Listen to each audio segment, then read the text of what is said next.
மங்கை ஒரு கங்கை என மன்னன் ஒரு கண்ணன் என காதில் ஒரு காதல் கதை சொன்னால் என்ன?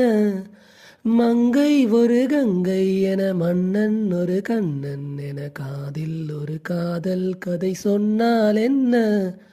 அத்தை மகளோ மாமன் மகளோ, சொந்தம் எதுவோ பந்தம் எதுவோ, சந்தித்ததும் சிந்தித்ததும் தித்தித்திட, அம்மாடி நீதான் இல்லாத நானும் வெண்மேகம் வந்து நீந்தாத வானம், தாங்காத ஏக்கம் போதும் போதும், ராசாத்தி ஒன்ன காணாத நெஞ்சு காத்தாடி போலாடுது.